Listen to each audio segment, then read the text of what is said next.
Hello दोस्तों, स्वागत है आप सभी का हमारे चैनल पर। आशा है आप सभी ठीक होंगे। तो शुरू करते हैं फिर आज की क्लास, जिसमें हम लोग छायावाद प्लस निबंध, इसके अलावा और हम लोग व्याकरण से संबंधित कुछ महत्वपूर्ण प्रश्नों को देखने वाले हैं। ठीक है, ध्यान दीजिएगा और अंत तक जुड़े रहिएगा। साथ ही अभी कुछ समय तक ये अपलोडेड वीडियोज़ ही आएंगे यूट्यूब पर, तो जुड़े रहिएगा। ठीक है, अगर क्लास अच्छी लगे तो लाइक शेयर सब्सक्राइब अवश्य करें। चलिए शुरू करते हैं। सुनकर क्या तुम भला करोगे, मेरी भोली आत्मकथा, अभी समय भी नहीं, थकी सोई है मेरी मीन व्यथा। सुनकर क्या तुम भला करोगे, मेरी भोली आत्मकथा, अभी समय भी नहीं, थकी सोई है मेरी मीन व्यथा। उपर्युक्त काव्य पंक्तियाँ निम्नलिखित में से किसके द्वारा रचित हैं? जयशंकर प्रसाद, महादेवी वर्मा, नरेंद्र शर्मा या फिर निराला जी। तो यह जो पंक्तियाँ हैं जयशंकर प्रसाद की हैं। ठीक है, यह पंक्तियाँ जयशंकर प्रसाद जी द्वारा रचित है। आगे बढ़ेंगे। बीपीएससी शिक्षक भर्ती की दृष्टि से काफ़ी महत्वपूर्ण रहेगी, चाहे बीपीएससी ले लीजिए आप या फिर DSSB हो गया, यूपी टीजीटी पीजीटी हो गया। ठीक है, भारतीय इतिहास में जल प्लावन की घटना का उल्लेख किस ग्रंथ में मिलता है? भारतीय इतिहास में जल प्लावन की घटना का उल्लेख निम्न में से किस ग्रंथ में मिलता है? शतपथ ब्राह्मण के 8वें ग्रंथ में, शतपथ ब्राह्मण के 18वें ग्रंथ में, 18वें अध्याय में, छंदोगय उपनिषद के 8वें अध्याय में या फिर ऋग्वेद के 8वें अध्याय में।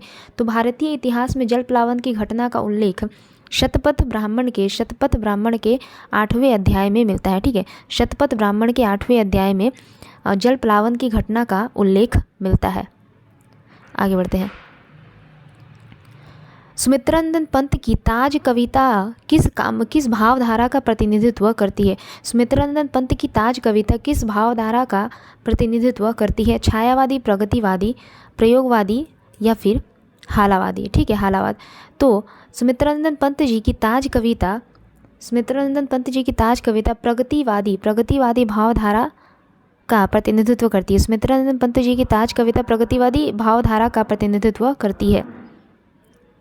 अगला प्रश्न है, किस कवि के समग्र काव्य में छायावाद, रहस्यवाद, प्रगतिवाद, प्रयोगवाद और नई कविता की विशेषताएं एक साथ मिलती हैं?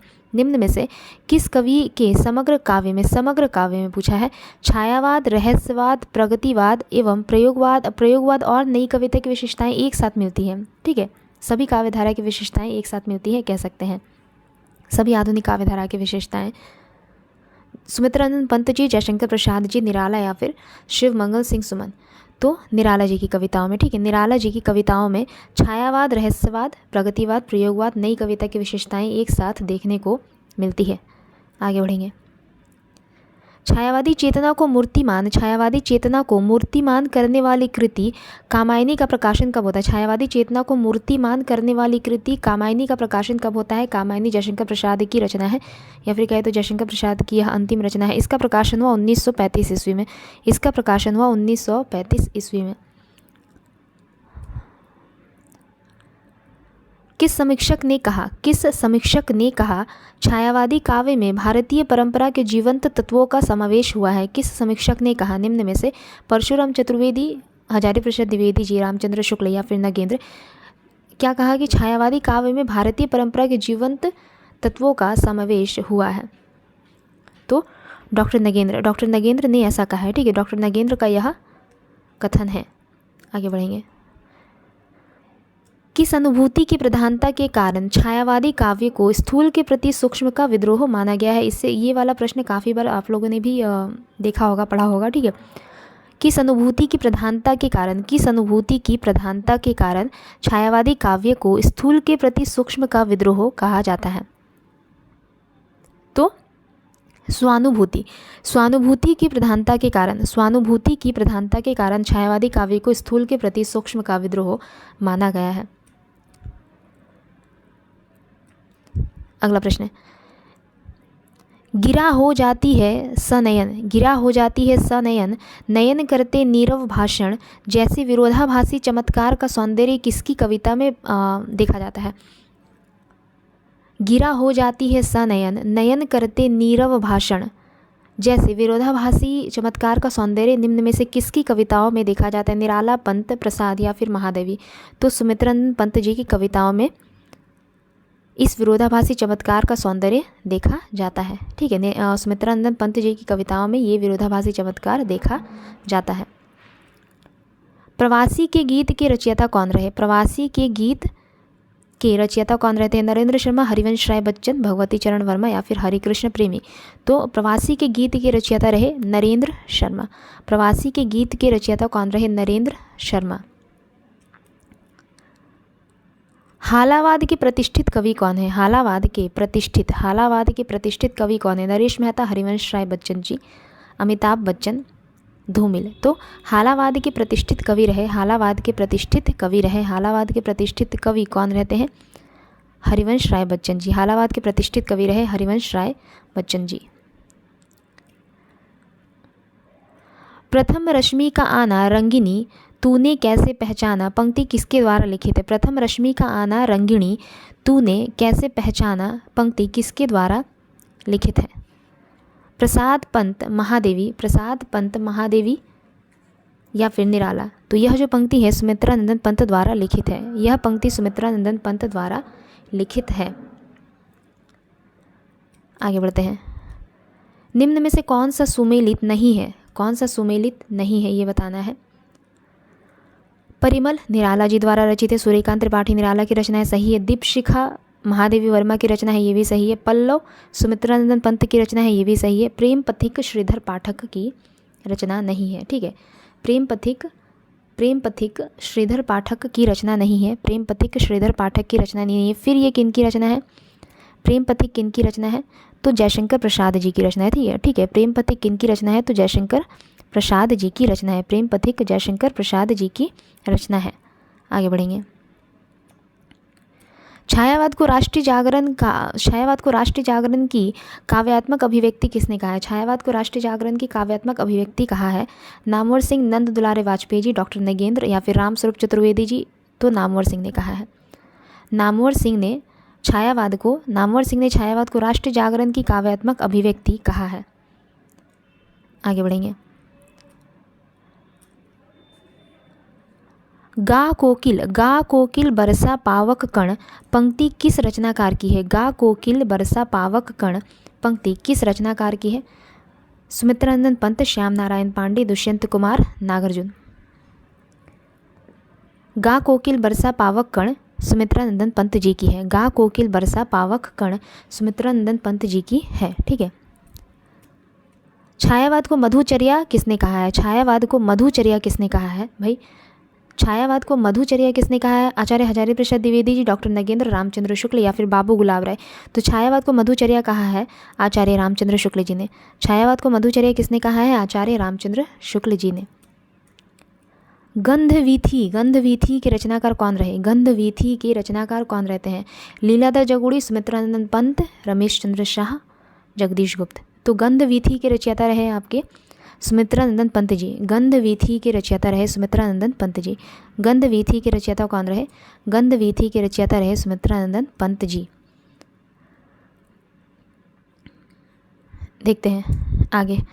बच्चन जी की मधुशाला किस विधा की रचना है? हरिवंश राय बच्चन जी की मधुशाला काव्य विधा की रचना है। बहुत ही आसान सा प्रश्न। हरिवंश राय बच्चन जी की मधुशाला काव्य विधा की रचना है। शैव दर्शन के आनंदवाद पर आधारित रचना है। शैव दर्शन के आनंदवाद पर आधारित निम्न में से कौन सी रचना है? चंद्रगुप्त, लहर, कामायनी या फिर आंसू। तो शैव दर्शन के आनंदवाद पर आधारित रचना है। शैव दर्शन के आनंदवाद पर आधारित रचना कौन सी हो गई? कामायनी। शैव दर्शन के आनंदवाद पर आधारित रचना कौन सी हो गई? कामायनी। रचयिता इसके कौन रहे? ऐसे यहाँ पे जितनी भी रचनाएं हैं जैसे चंद्रगुप्त, लहर, आंसू, इसके अलावा कामायनी, इन सभी रचनाओं के रचयिता रहते आपके प्रसाद जी। ठीक है, इन सभी रचनाओं के रचयिता कौन रहे? इन सभी रचनाओं के रचयिता रहे प्रसाद जी, जयशंकर प्रसाद जी। और इसका प्रकाशन वर्ष क्या रहा? तो 1935। जयशंकर प्रसाद जी की यह अंतिम रचना मानी जाती। ठीक है, जयशंकर प्रसाद जी की यह कामायनी अंतिम रचना मानी जाती है। आगे बढ़ेंगे। निराला दार्शनिक कवि है। निराला दार्शनिक कवि है, यह कथन किसका है? निराला दार्शनिक कवि है, यह कथन किसका है? नंद दुलारे वाजपेयी, रामविलास शर्मा, नगेंद्र, हजारी प्रसाद द्विवेदी जी। तो रामविलास शर्मा। निराला दार्शनिक कवि है, यह कथन है। निराला दार्शनिक कवि है, यह कथन किनका है? तो रामविलास शर्मा जी का। ठीक है, रामविलास शर्मा जी का यह कथन है। निराला दार्शनिक कवि है।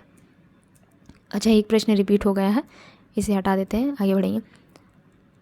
अगला यह कथन है, कौन सा कथन? वस्तु विन्यास की दृष्टि से कामायनी को दुखांत रचना, वस्तु विन्यास की दृष्टि से कामायनी को दुखांत रचना मान लेने में कोई आपत्ति नहीं। ठीक है, वस्तु विन्यास की दृष्टि से कामायनी को दुखांत रचना मान लेने में, दुखांत रचना मान लेने में कोई आपत्ति नहीं है। ठीक है, यहाँ पे हो जाएगा 1 मिनट, मान लेने में कोई आपत्ति नहीं है। यह कथन किनका है? पंडित मुकुटधर पांडे, पंडित नंद दुलारे वाजपेयी जी, डॉक्टर शंभुनाथ सिंह या फिर पंडित राम नरेश त्रिपाठी? तो पंडित नंद दुलारे वाजपेयी जी। वस्तु विन्यास की दृष्टि से कामायनी को दुखांत रचना मान लेने में कोई आपत्ति नहीं, नंद दुलारे वाजपेयी जी की यह पंक्ति है, नंद दुलारे वाजपेयी जी का यह कथन है। कामायनी में किस दर्शन की अभिव्यक्ति मिलती है? जैन, बौद्ध, अद्वैत या फिर शैव? कामायनी में किस दर्शन की अभिव्यक्ति मिलती है? तो कामायनी में शैव दर्शन की अभिव्यक्ति मिलती है, कामायनी में शैव दर्शन की अभिव्यक्ति मिलती है। निम्नलिखित में से कौन सी रचना जयशंकर प्रसाद की नहीं है? निम्नलिखित में से कौन सी रचना जयशंकर प्रसाद की नहीं है? रश्मि, आंसू, प्रेम पथिक, महाराणा का महत्व। निम्नलिखित में से कौन सी रचना जयशंकर प्रसाद की नहीं है? तो रश्मि जयशंकर प्रसाद की रचना नहीं है, रश्मि जयशंकर प्रसाद की रचना नहीं है, रश्मि जयशंकर प्रसाद की रचना नहीं है। फिर रश्मि किनकी रचना है? तो रश्मि आपका हो गया महादेवी वर्मा की रचना है, रश्मि महादेवी वर्मा द्वारा रचित रचना है, रश्मि महादेवी वर्मा की रचना है। बाकी आंसू, प्रेम पथिक, महाराणा का महत्व जयशंकर प्रसाद की रचना है। आगे बढ़ेंगे। यह कथन है, कामायनी का महाकाव्यात्व असंदिग्ध है। कामायनी का महाकाव्यात्व असंदिग्ध है, यह कथन किसने कहा है? हजारी प्रसाद द्विवेदी, रामचंद्र शुक्ल, डॉक्टर नगेंद्र या फिर नंद दुलारे वाजपेयी जी? कामायनी का महाकाव्यत्व असंदिग्ध है, यह कथन है डॉक्टर नगेंद्र का। कामायनी का महाकाव्यत्व असंदिग्ध है, यह कथन है डॉक्टर नगेंद्र का। जयशंकर प्रसाद द्वारा रचित ब्रजभाषा की रचनाएं किस काव्य संग्रह में संकलित है? जयशंकर प्रसाद द्वारा रचित ब्रजभाषा की रचनाएं, जयशंकर प्रसाद द्वारा रचित ब्रजभाषा की रचनाएं निम्न में से किस काव्य संग्रह में संकलित है? प्रेम पथिक, कानन कुसुम, चित्राधार या फिर महाराणा का महत्व? तो चित्राधार। जयशंकर प्रसाद द्वारा रचित ब्रजभाषा की रचनाएं चित्राधार नामक काव्य संग्रह में संकलित है। ठीक है, ब्रजभाषा की रचनाएं चित्राधार नामक काव्य संग्रह में संकलित है। किनकी ब्रजभाषा की रचनाएं? तो जयशंकर प्रसाद जी की ब्रजभाषा की रचनाएं। आगे बढ़ते हैं। अब कुछ आपके आगे निबंध से संबंधित प्रश्न है। ठीक है, निबंध से संबंधित कुछ प्रश्न है, ध्यान दीजिएगा। अगला प्रश्न है, चक्कर क्लब की रचयिता कौन रहे? चक्कर क्लब के रचयिता कौन रहते हैं? अमृतलाल नागर, नगेंद्र, यशपाल या फिर बाल मुकुंद गुप्त? तो चक्कर क्लब के रचयिता रहे यशपाल। चक्कर क्लब के रचयिता कौन रहते हैं? यशपाल। चक्कर क्लब के रचयिता कौन रहे? यशपाल।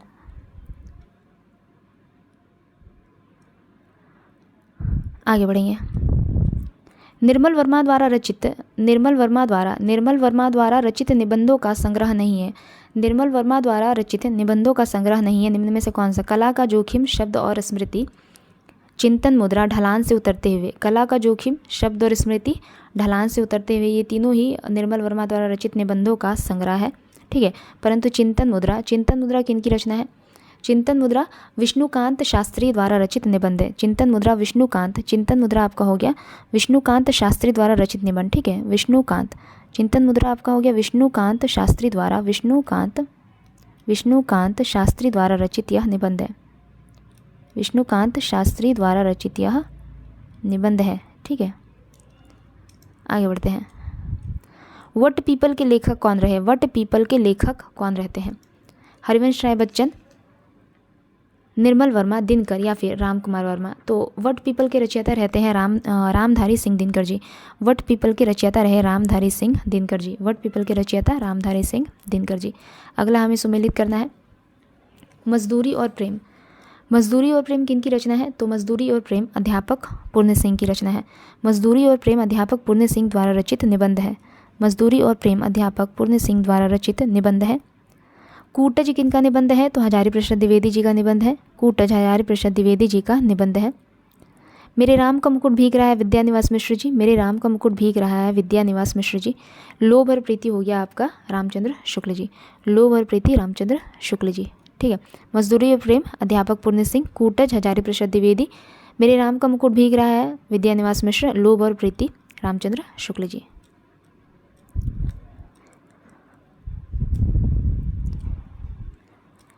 निम्न में से कौन सी हरिशंकर परसाई की रचना नहीं है? विकलांग श्रद्धा का दौर, ठिठुरता हुआ गणतंत्र, प्रेमचंद के फटे जूते, ये तीनों ही हरिशंकर परसाई द्वारा रचित रचना है। परंतु जीप पर सवार इल्लियाँ हरिशंकर परसाई की रचना नहीं है। जीप पर सवार इल्लियाँ हरिशंकर परसाई की रचना नहीं है। फिर ये किन की रचना है? तो शरद जोशी की। ठीक है, जीप पर सवार इल्लियाँ शरद जोशी की रचना है। जीप पर सवार इल्लियाँ शरद जोशी की रचना है। जीप पर सवार इल्लियाँ शरद जोशी की रचना है। ठीक है, आगे बढ़ते हैं। अगला हमें सुमेलित करना है पगडंडियों का ज़माना। पगडंडियों का ज़माना किन की रचना है? पगडंडियों का ज़माना किन की रचना है? तो हरिशंकर परसाई। पगडंडियों का ज़माना के रचयिता कौन रहते हैं?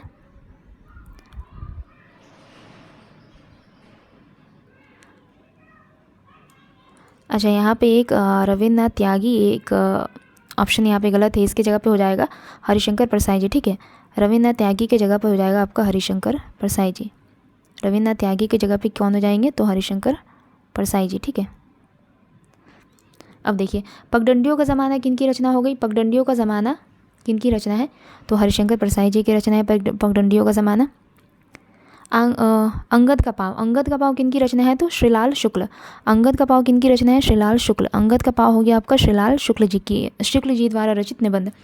गंधमादन किन के द्वारा रचित निबंध है? तो कुबेरनाथ राय द्वारा रचित निबंध है गंधमादन। गंधमादन कुबेरनाथ राय द्वारा रचित निबंध है। जीप पर सवार इल्लियाँ किन के द्वारा रचित निबंध है? तो शरद जोशी। जीप पर सवार इल्लियाँ शरद जोशी द्वारा रचित निबंध है। पगडंडियों का ज़माना हो गया हरिशंकर परसाई। अंगद का पाँव हो गया श्रीलाल शुक्ल। गंधमादन हो गया आपका कुबेरनाथ राय। जीप पर सवार इल्लियाँ हो गया शरद जोशी। जीप पर सवार इल्लियाँ शरद जोशी। आगे बढ़ेंगे। कवियों की उर्मिला विषयक उदासीनता निबंध के लेखक कौन है? कवियों की उर्मिला विषयक उदासीनता निबंध के लेखक कौन है? कवियों की उर्मिला विषयक उदासीनता निबंध के लेखक कौन रहे? महावीर प्रसाद द्विवेदी जी। महावीर प्रसाद द्विवेदी जी कवियों की उर्मिला विषयक उदासीनता के निबंध कवियों की उर्मिला विषयक उदासीनता निबंध के लेखक रहते हैं महावीर प्रसाद द्विवेदी जी। अगला सुमेलित करना है नया साहित्य नए प्रश्न। नया साहित्य नए प्रश्न किन की रचना हो गई? नया साहित्य नए प्रश्न, यहाँ पे आगे के ऑप्शंस में यहाँ पे यह हो जाएगा। 2 बार हजारी प्रसाद द्विवेदी हो गया, यहाँ पे एक बार आ जाएंगे आपके नंद दुलारे वाजपेयी जी। ये टाइपिंग मिस्टेक है, ठीक है। यहाँ पे एक बार कौन आ जाएंगे? नंद दुलारे वाजपेयी जी। नंद दुलारे वाजपेयी जी आ जाएंगे यहाँ पे। नंद दुलारे वाजपेयी जी, ठीक है।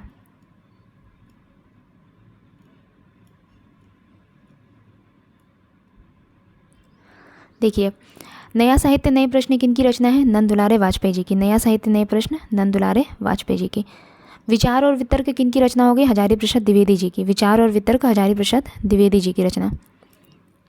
हिंदी साहित्य आधुनिक परिदृश्य किन की रचना है? हिंदी साहित्य आधुनिक परिदृश्य किन की रचना है? तो अज्ञे। हिंदी साहित्य आधुनिक परिदृश्य किन की रचना है? अज्ञे। हिंदी साहित्य आधुनिक परिदृश्य अज्ञे। मेरा परिवार हो गया आपका महादेवी वर्मा। मेरा परिवार महादेवी वर्मा, ठीक है। नया साहित्य नए प्रश्न नंद दुलारे वाजपेयी जी। विचार और वितर्क हजारी प्रसाद द्विवेदी जी। हिंदी साहित्य आधुनिक परिदृश्य अज्ञ। मेरा परिवार हो गया महादेवी वर्मा। आगे बढ़ते हैं। ठेले पर हिमालय किसकी रचना है? ठेले पर हिमालय किसकी रचना है? तो धर्मवीर भारती जी। ठेले पर हिमालय धर्मवीर भारती जी की रचना है। ठेले पर हिमालय धर्मवीर भारती जी की रचना है। आगे बढ़ेंगे।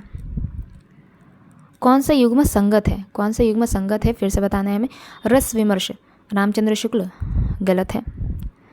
रस मीमांसा राममूर्ति त्रिपाठी, ये भी गलत है। रस सिद्धांत आनंद प्रकाश दीक्षित, ये भी गलत है। रसज्ञ रंजन महावीर प्रसाद द्विवेदी, ये वाला आपका सही हो जाएगा, ठीक है। रसज्ञ रंजन महावीर प्रसाद द्विवेदी जी की रचना है। रसज्ञ रंजन महावीर प्रसाद द्विवेदी जी की रचना है। रस विमर्श अगर रामचंद्र शुक्ल की नहीं है, फिर ये किन की रचना है? रस विमर्श रामचंद्र शुक्ल की नहीं, फिर किन की रचना है? तो राममूर्ति त्रिपाठी की। रस विमर्श रचना है राममूर्ति त्रिपाठी की। रस विमर्श किन की रचना है? तो राममूर्ति त्रिपाठी की, ठीक है। राममूर्ति त्रिपाठी जी की ये रचना है। मैं शॉर्ट में ही लिख दे रही हूँ, ठीक है। राममूर्ति त्रिपाठी जी की ये रचना है। 1 मिनट।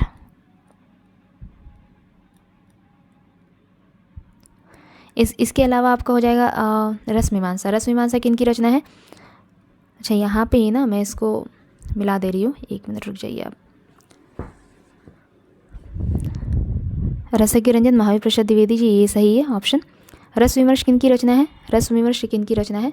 तो राममूर्ति त्रिपाठी जी की रचना है। रस विमर्श राममूर्ति त्रिपाठी जी की रचना है। रसमीमांसा किन की रचना है? तो रामचंद्र शुक्ल जी की रचना है। रसमीमांसा रामचंद्र शुक्ल जी की रचना है। रस सिद्धांत किन की रचना है? तो आनंद प्रकाश दीक्षित की रचना ना होकर के ये नगेंद्र की रचना है। आनंद प्रकाश दीक्षित की रचना ना होकर के ये किन की रचना है? तो नगेंद्र की रचना है, ठीक है। ये नगेंद्र की रचना है, नगेंद्र की ये रचना है। आगे बढ़ेंगे। अब कुछ व्याकरण से संबंधित प्रश्न है, ठीक है। व्याकरण से संबंधित कुछ महत्वपूर्ण से प्रश्न है, ध्यान दीजिएगा।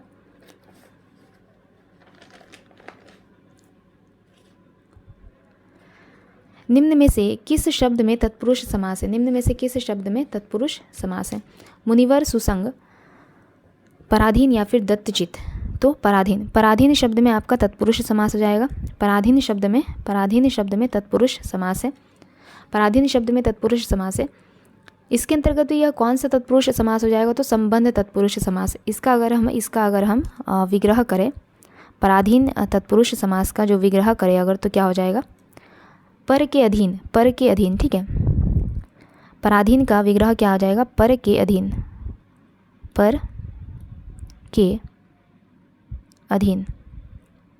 ठीक है। पर के अधीन ये इसका विग्रह हो जाएगा। ये कौन सा तत्पुरुष समास है? तो ये आपका है संबंध कारक तत्पुरुष समास, ठीक है। संबंध तत्पुरुष समास। तत्पुरुष समास के 6 भेद होते हैं, उनमें से जो एक भेद है संबंध तत्पुरुष समास, ये उसका एक उदाहरण है, ठीक है। संबंध तत्पुरुष समास का ये उदाहरण है। आगे बढ़ेंगे। रसोई घर का समास विग्रह क्या हो जाएगा? रसोई के लिए घर, रसोई का घर, घर की रसोई या फिर रसोई और घर। तो रसोई घर का समास विग्रह हो जाएगा रसोई के लिए घर। रसोई घर का समास विग्रह क्या हो जाएगा? रसोई के लिए घर, ठीक है। यह कौन सा समास है? तो इसमें देखिए, के लिए किसकी विभक्ति हो जाती है? के लिए किसकी विभक्ति हो जाती है? तो करण तत्पुरुष समास, ठीक है। ये करण तत्पुरुष समास का उदाहरण है। करण तत्पुरुष समास का ये उदाहरण है। आगे बढ़ेंगे। अकृत्रिम में कौन सा समास है? अकृत्रिम में तत्पुरुष समास है। ठीक है। अकृत्रिम में कौन सा समास है? तो तत्पुरुष समास है।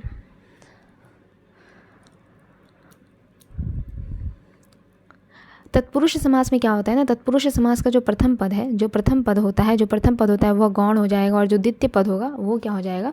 प्रधान होगा। तत्पुरुष समास का जो प्रथम पद होता है वो गौण होता है और जो उत्तर पद होता है वो क्या हो जाता है? प्रधान होता है। जिस समास में उत्तर पद की प्रधानता होती है उसे क्या कहेंगे? उसे कौन सा समास कहेंगे? तत्पुरुष, बहुव्रीहि, अव्ययी भाव या फिर द्वंद्व।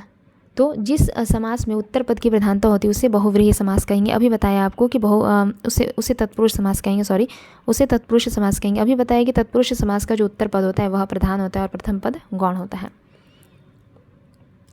निर्दयी में कौन सा समास है? तत्पुरुष, बहुव्रीहि, अव्ययी भाव या फिर द्वंद्व।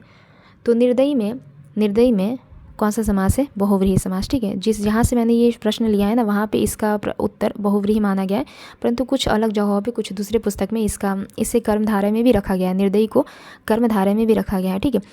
कर्मधारय में भी निर्दयी को रखा गया है, क्योंकि क्या होता है ना, जैसे कि बहुव्रीहि समास में जितने भी शब्द आते हैं वो किसी तीसरे पद की ओर संकेत करते हैं और वो उस तीसरा पद का नाम दिया जाता है, ठीक है। उस तीसरा पद का नाम बताया जाता है। जैसे कि नीलकंठ साफ है कि वो बहुव्रीहि में। क्यों?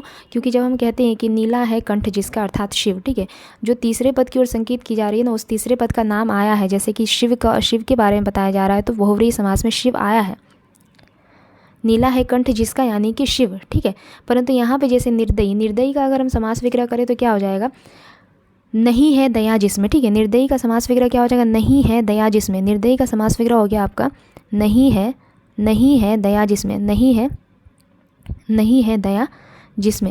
दया जिसमें, ये आपका निर्दयी का समास विग्रह हो गया। तो बस इतना ही है, ठीक है। इसका समास वगैरह यही है। किसी तीसरे पद की ओर संकेत, तीसरे पद का यहाँ पे नाम नहीं आया कुछ भी, ठीक है। तीसरे पद का यहाँ पे कुछ नाम नहीं आया है, परंतु फिर भी इसे बहुव्रीहि समास में रखा गया है।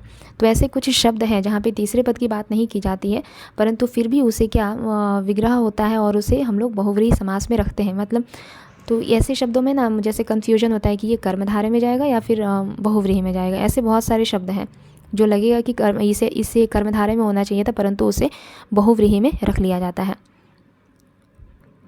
परंतु बहुव्रीहि का एक है, जैसे कि बहुव्रीहि की जब भी बात की जाएगी, जिस तीसरे पद की बात की जाती है, मतलब उसमें ना प्रथम पद गौण होता है, ना ही प्रथम पद प्रधान होता है, ना ही द्वितीय पद प्रधान होता है। बहुव्रीहि में दोनों पद मिलकर किसी तीसरे की ओर संकेत करते हैं, और जिस तीसरे की ओर संकेत करते हैं ना उस तीसरे का नाम आता है बहुव्रीहि समास में, परंतु कर्मधारय में नहीं आता है, ठीक है।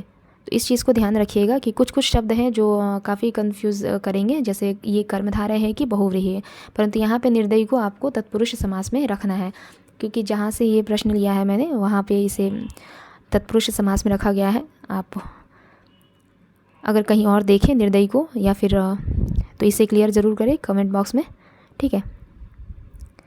आँख का काजल चुराना, आँख का काजल चुराना का अर्थ क्या हो जाएगा? मुहावरा है ये, आँख का काजल चुराना। सामने या पास की वस्तु चुरा लेना, आँख में लगाने वाले कागज़ की चोरी करना, मामूली वस्तु की चोरी करना, असंभव प्रकार की चोरी का प्रयत्न करना।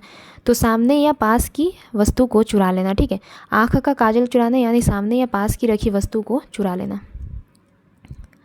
दीर्घसूत्री का अर्थ क्या हो जाएगा? दीर्घसूत्री का अर्थ हो जाएगा आपका लंबी कदकाठी वाला, बहुत देर से प्रतीक्षारत, दीर्घ प्रवचन करने वाला, धीमी गति से कार्य करने वाला। तो दीर्घसूत्री का अर्थ हो जाएगा आपका धीमी गति से कार्य करने वाला।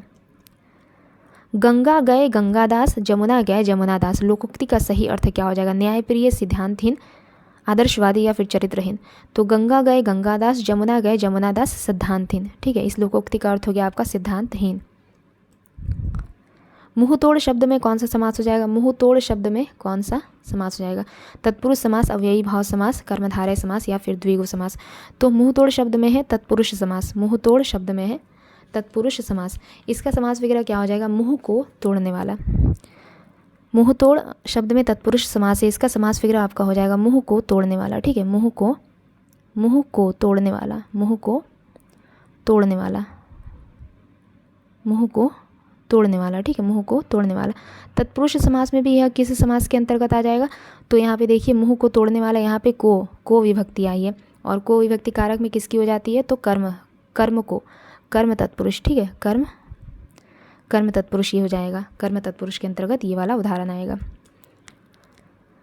गूलर का फूल होना मुहावरे का अर्थ क्या हो जाएगा? गूलर का फूल होना मुहावरे का अर्थ क्या हो जाएगा बताइए? लाल पीला होना, अत्यधिक सुंदर होना, विवर्ण होना या फिर दुर्लभ होना। गूलर का फूल का अर्थ हो जाएगा दुर्लभ होना। गूलर का फूल का अर्थ हो जाएगा आपका दुर्लभ होना। नई ज़मीन तोड़ना के 4 अर्थ दिए हुए हैं, निम्न में से कौन सा सही हो जाएगा? पुराने को मिटाना, लिखे हुए को काटना। पुराने को मिटाना, लिखे हुए को काटना, अनूठा प्रयोग या फिर बड़ी लकीर खींचना। तो नई ज़मीन तोड़ना का अर्थ हो जाएगा अनूठा प्रयोग। नई ज़मीन तोड़ना का अर्थ हो जाएगा अनूठा प्रयोग। नई ज़मीन तोड़ना का अर्थ अनूठा प्रयोग। एकमात्र सहारा, आँखों का तारा, नाक का बाल होना, अंधे की लाठी होना। आंखें बिचाना बहुत ही आसान है, अंधे की लाठी होना, अंधे की लाठी होना। सोने में सुगंध, सोने में सुगंध का अर्थ क्या हो जाएगा? सुंदर वस्तु में और गुण होना, सुगंध से युक्त आभूषण, सुंदर आभूषण होना, सुगंधित होना। तो सुगंध से युक्त सुंदर वस्तु में और गुण होना, ठीक है। सोने में सुगंध का अर्थ हो जाएगा सुंदर वस्तु में और गुण होना, सुंदर वस्तु में और गुण होना। निष्फल ना होने वाला को एक शब्द में क्या कहेंगे हम लोग? निष्फल ना होने वाला को एक शब्द में कहेंगे अमोघ। निष्फल ना होने वाला यानी अमोघ। देवताओं का उपवन, देवताओं का उपवन के लिए एक शब्द कौन सा हो जाएगा? देवताओं का उपवन को अगर हम एक शब्द में बात करें तो क्या हो जाएगा? नंदन कानन। देवताओं का उपवन यानी नंदन कानन, ठीक है। तो आज का ये हमारा अंतिम प्रश्न रहा। अगले क्लास में जल्दी मिलेंगे। तो अगर तब तक हमारी क्लास पसंद आए, चैनल पसंद आए तो कृपया करके लाइक, शेयर और सब्सक्राइब ज़रूर करें और चैनल को सपोर्ट करने की कोशिश करें। इस प्रकार अपना एक लाइक देकर, अपनी एक सब्सक्राइब देकर, ठीक है, और एक शेयर देकर। चलिए ठीक है, धन्यवाद।